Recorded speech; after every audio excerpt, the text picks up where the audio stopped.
할렐루야. 9월 13일 금요일 새벽 기도를 시작하겠습니다. 사도신경으로 우리의 신앙을 고백합니다. 나는 전능하신 아버지 하나님 천지의 창조주를 믿습니다. 나는 그의 유일하신 아들 우리 주 예수 그리스도를 믿습니다. 그는 성령으로 잉태되어 동정녀 마리아에게서 나시고 본디오 빌라도에게 고난을 받아 십자가에 못 박혀 죽으시고 장사된 지 사흘 만에 죽은 자 가운데서 다시 살아나셨으며 하늘에 오르시어 전능하신 아버지 하나님 우편에 앉아 계시다가 거기로부터 살아있는 자와 죽은 자를 심판하러 오십니다. 나는 성령을 믿으며 거룩한 공교회와 성도의 교제와 죄를 용서받는 것과 몸의 부활과 영생을 믿습니다. 아멘. 찬송가 214장 찬양하시겠습니다. 찬송가 214장입니다.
주신 하나님 말씀은 구약성경 느헤미야 7장 61절에서 73절까지 말씀입니다. 구약성경 느헤미야 7장 61절에서 73절까지 말씀입니다. 다 찾으신 줄 알고 저 여러분들이 한 절씩 교도하도록 하겠습니다. 느헤미야 7장 61절에서 73절입니다.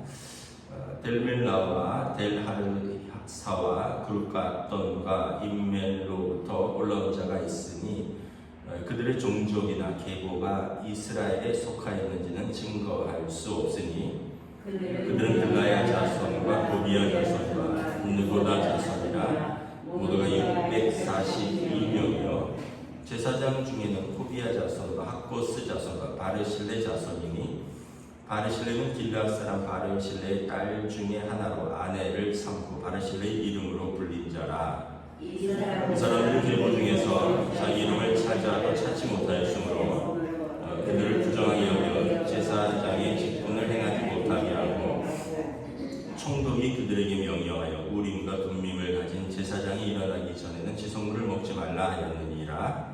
오늘 중에 합계는 42,360명이요 그 외에 노비가 7,337명이요 그들에게 노래하는 남녀가 245명이 있었고 말이 736마리요 노새가 245마리요 낙타가 435마리요 나귀가 6,720마리였느니라.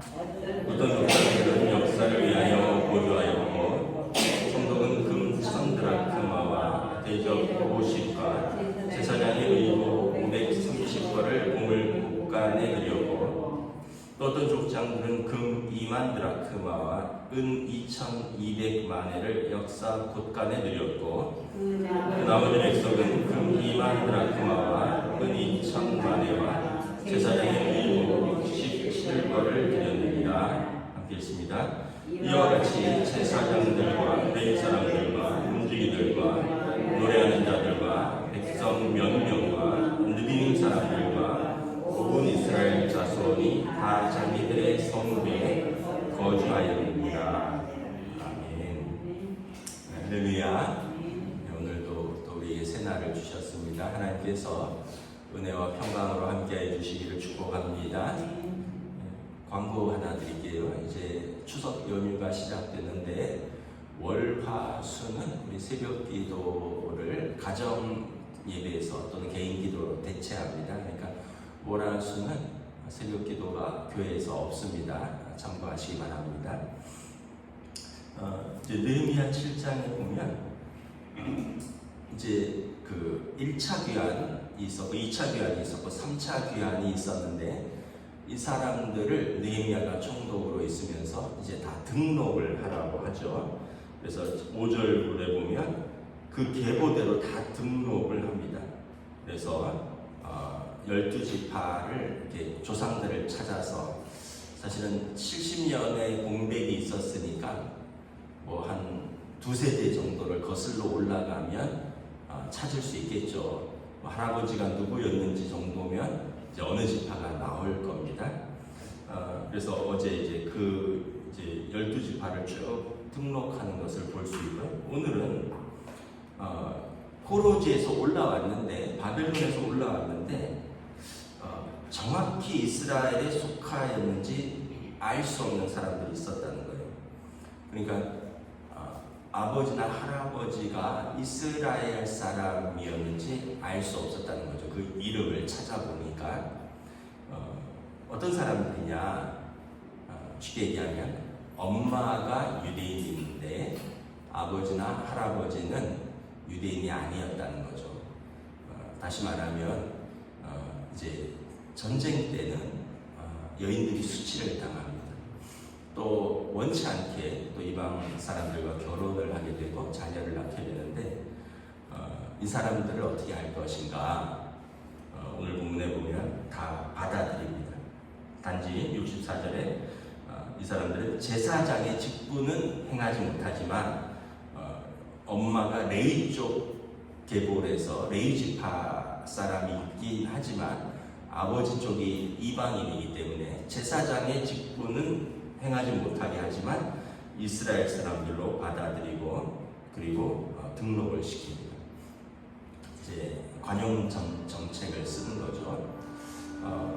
지금도 유대인들은 어머니가 유대인이면 유대인으로 인정을 합니다. 그 얘기는 뭐냐면 아버지가 유대인은 당연히 말할 것도 없이 유대인이고 어머니가 유대인이라도 유대인으로 받아준다라는 거죠. 여러분 그 TV 같은데 보시면 뭐 이스라엘 전쟁 지금 때문에 뭐 군인들이라든가 막 또 시민들 인터뷰하는 거 보시면 백인도 있고 흑인도 있고 또 유럽계도 있고 아프리카계도 있고 러시아계도 있고 그렇습니다. 이스라엘 사람들은 전 세계에서 이제 흩어져서 2000년 이상 살았기 때문에 뭐 얼굴 색깔로 그 어떤 인종이나 이런 걸로 이스라엘 사람들을 판단할 수는 없습니다. 그 사람들은 이제 두 가지를 가지고 판단합니다. 아버지나 어머니 중에 한 사람이 유대인인가? 그러면 자동적으로 유대인으로 받아들이고, 두 번째는 그들이 이제 유대교인 내지는 그들이 유일신 하나님을 섬기는가, 이 두 가지가 충족이 돼야 됩니다.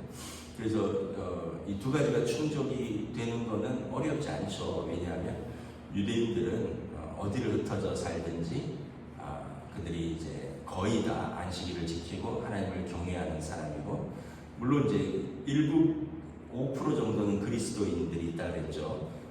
그 나머지 95%는 유대교 정도고, 그래서 그런 것으로 판단을 하지는 않는다. 그래서 어머니가 유대인이면 유대인으로 지금도 받아들인다. 그래서 우리가 공동체가 하나 되기 위해서 느헤미야가 굉장히 애를 쓰는 것을 볼 수 있겠죠. 뭐 이제 우리가 그러면 얼마나 큰 은혜를 얻은 사람들인지 알 수 있겠죠. 저나 여러분은 우리는 이방인이죠. 하나님과 우리가 직접적으로 계약을 맺은 적이 없지만 우리는 예수님을 통해서 예수 그리스도를 영접함으로 우리가 하나님의 자녀가 되었고, 우리가 멀리 있는 이방인이 이제는 하나님의 자녀가 되었고, 또 죄인인 우리가 또 의로운 하나님의 자녀가 되는 그 십자가의 예수님의 그 은혜는 얼마나 큰가라는 거죠. 예수님께서 대신 대가를 치른 겁니다. 우리가 사람들이 예수님 믿는 것을 자기가 믿어주는 것처럼, 아유 내가 믿어줄게, 내가 교회 한번 나가줄게 이렇게 착각하는데, 그게 아니라 예수님께서 그 저와 여러분을 위해서 십자가에서 생명을 대가로 치르는 희생을 하시고 우리를 받아주신 것이지 우리가 믿어주는 게 아니라는 거죠. 오늘 본문에서도 보면 이 계보가 확실치 않지만 그들을 유대인으로 받아주는 것이지, 우리가 멀리서 왔으니까 우리가 그 포로된 땅에서 여기까지 왔는데 해서 받아주는 게 아니라, 이제 그들의 권리를 주장하는 것이 아니라 그들을 공동체의 하나됨을 위해서 관용으로 받아주는 것을 볼 수 있겠습니다. 그러면 여러분, 우리는 이제 어떻게 해야 될까요? 우리도 이웃에게 은혜를 베풀어야 되는 거죠. 어떤 그 보고서 같은 데를 보니까 이제는 우리나라 인구가 0.7명이 무너졌대요. 이제 한 해 그 출산율을 말하는 거죠. 0.7명이 무너졌다는 거죠. 아빠 엄마가 결혼을 하면 2명이 결혼을 하는데 한 가정에서 0.7명, 예전에 0.72명이었는데 올해는 0.7명이 무너졌대요. 그러면은 2명이 결혼해서 1명이 생기기도 하고 안 생기기도 한다는 거죠. 그러니까 이제 점점 줄어들 거다. 그러면 이제 나중에는 이 경제를 유지하고 이 산업을 유지하기 위해서 어떻게 해야 되느냐? 이민을 받아들이는 수밖에 없다. 미국처럼 이민을 받아들이는데, 근데 우리 민족도 유대인처럼 되게 그 뭐랄까 피해에 대해서 예민한 민족입니다. 그리고 단일 민족이란 자부심. 근데 지금은 많이 무너졌죠. 제가 어떤 수련회 때문에 지방에 갔더니 지방에 어떤 뭐 이렇게 뭐 팔각정 같은 데 있잖아요. 마을 중심에 애기 엄마들이 애기 안고 나와 있는데 진짜 그 사람들 다 젊은 아낙네들이 다 베트남 사람, 태국 사람, 필리핀 사람, 뭐 캄보디아 사람 그렇습니다. 농촌은 그렇더라고요.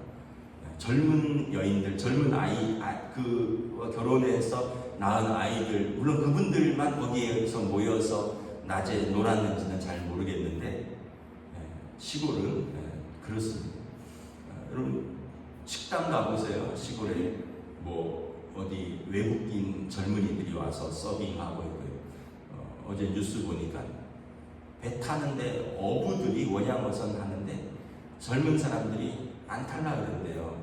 당연하죠. 왜냐하면 육지에도 뭐 힘들지 않아도 돈 벌 수 있는 일들이 많은데 원양어선을 옛날처럼 타고 집에서 몇 달씩 떨어져서 참치 잡고 뭐 그런 거 하기 쉽겠어요. 그래서 이제 선장 기관사들 이런 분들이 다 60, 70이 넘었는데 은퇴를 못하고 있다는 거예요. 그리고 기술을 전수해야 되는데 3분의 1들은 외국인 어부들도 외국인 노동자들, 뭐 농부도 그렇고 어부도 그렇고 제가 아는 분은 소파 기술자입니다. 소파.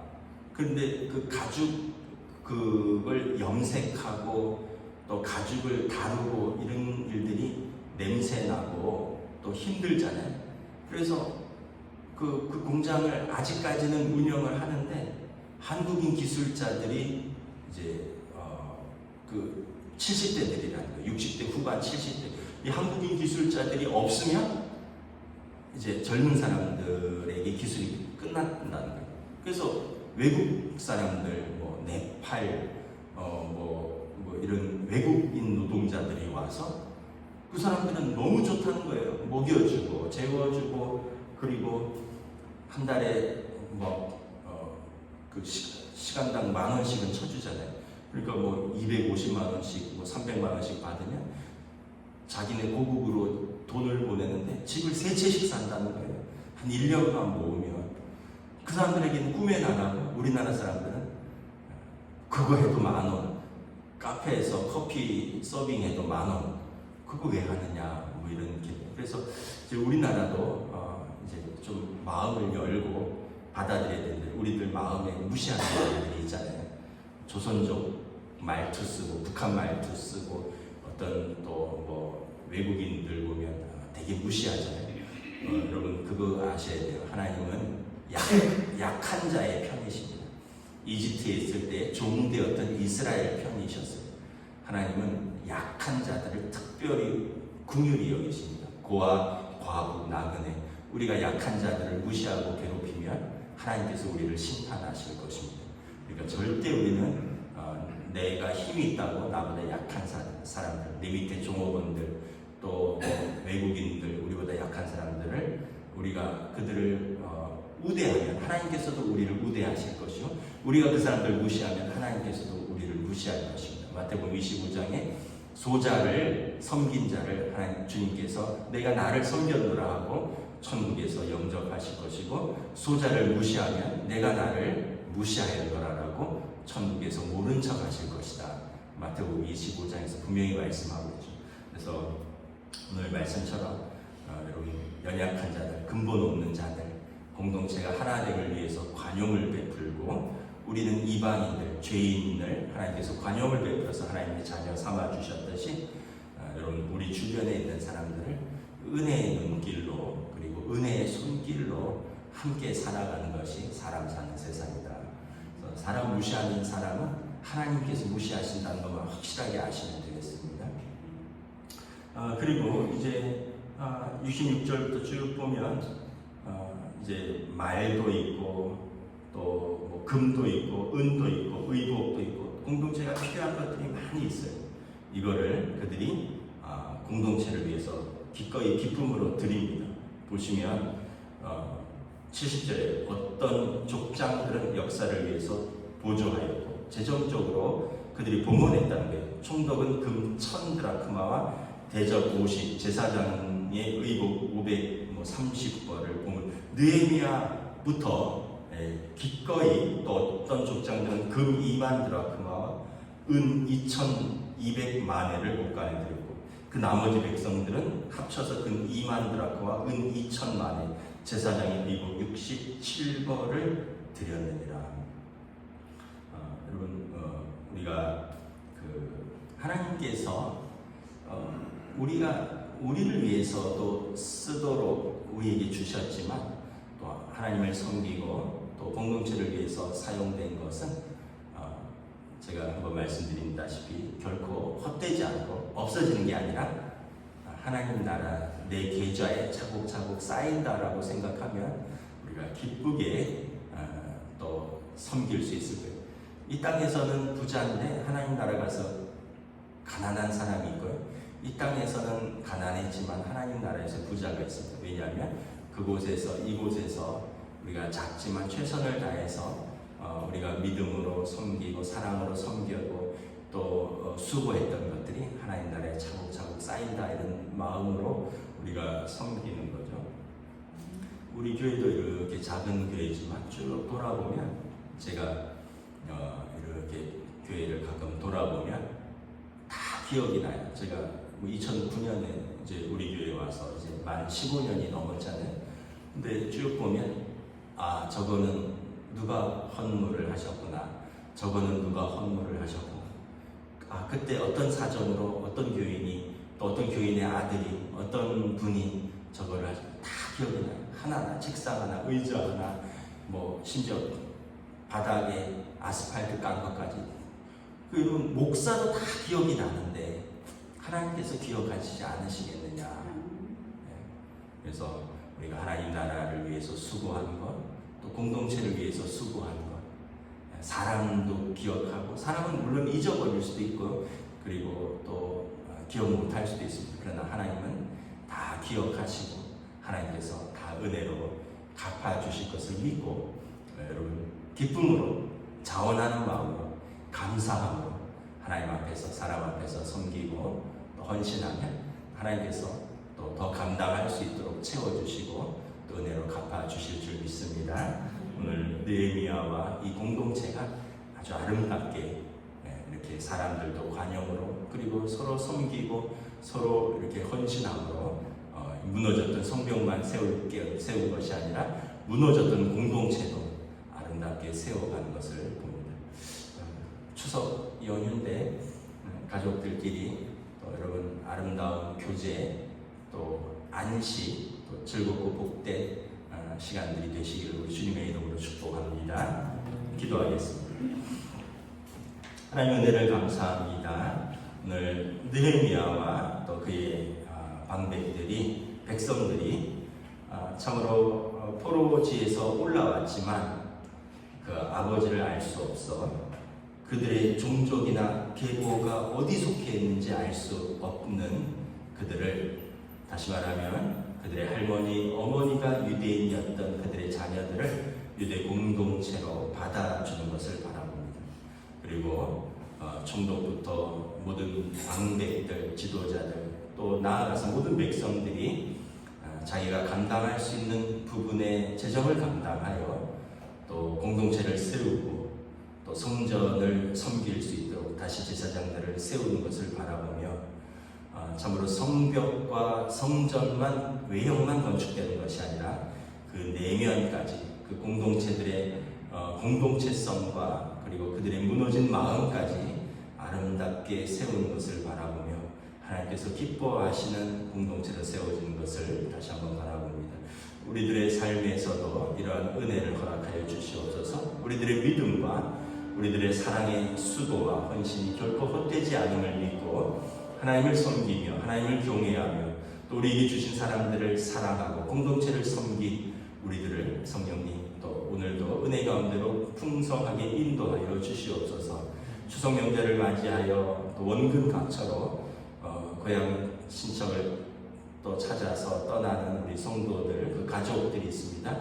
오고 가는 발걸음을 지켜주시고 그곳에서 기쁨과 은혜가 넘치며 또 안식이 있고 즐거움이 있는 복된 교제의 시간, 쉼의 시간으로 인도하여 주시옵소서. 감사를 드리오며 우리 주 예수 그리스도 이름으로 기도드리옵나이다. 아멘. 하늘에 계신 우리 아버지 이름을 거룩하게 하시며 아버지의 나라가 오게 하시며 아버지의 뜻이 하늘에서와 같이 땅에서도 이루어지게 하소서. 오늘 우리 일용할 양식을 주시고 우리가 우리에게 잘못한 사람을 용서하여 준 것 같이 우리 죄를 용서하여 주시고 우리를 시험에 빠지지 않게 하시고 악에서 구하소서. 나라와 권능과 영광이 영원히 아버지의 것입니다. 아멘.